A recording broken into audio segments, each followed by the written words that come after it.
Toyota Supra review. What is it?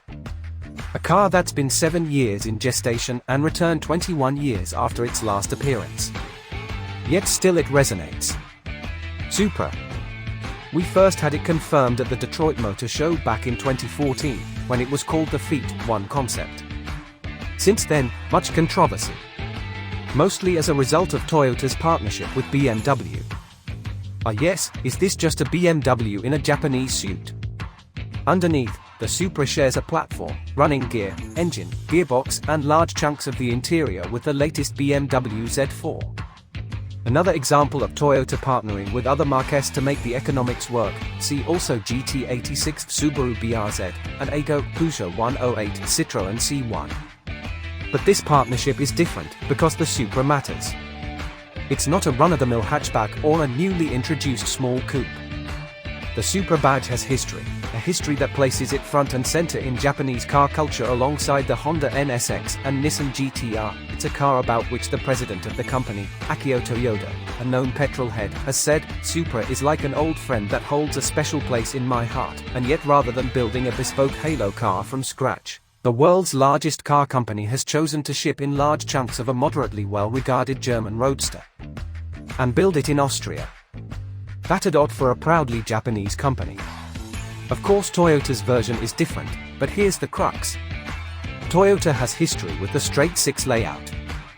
The new Supra would have to use it. But Toyota doesn't build them anymore, and doing so, according to Chief Engineer Tetsuya Toda, would have needed not only an all-new engine design, but a whole engine plant. Not viable. So they needed a partner, and as far as straight sixes go, BMW is about the only option. The Toyota and BMW teams then worked together to develop their ideas into a prototype, based around a 2 Series coupe with a shortened wheelbase, nicknamed Full Runner. This was driven by the boards of BMW and, after being shipped to Japan, the boards of Toyota.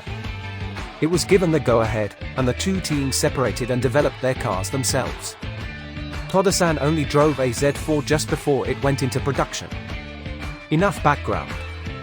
The Supra is better looking than the Z4, no doubt about it. It's well proportioned, voluptuous, you know exactly where the engine is and which are the driven wheels. But step up close.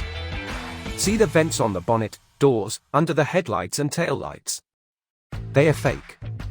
All of them. Under the bonnet sits BMW's B58 single-turbo 3.0-litre straight-six, retuned by Toyota, but still developing identical power figures, 335 brake horsepower and 369 pounds-feet of torque, to the Z4 M40i. This was originally sent to the rear wheels via an 8-speed automatic transmission only, with 0 to 60 miles per hour taking 4.3 seconds. However, Toyota says it's bowed to public demand and as of mid-2022, there's finally a manual gearbox which costs £2,000 less.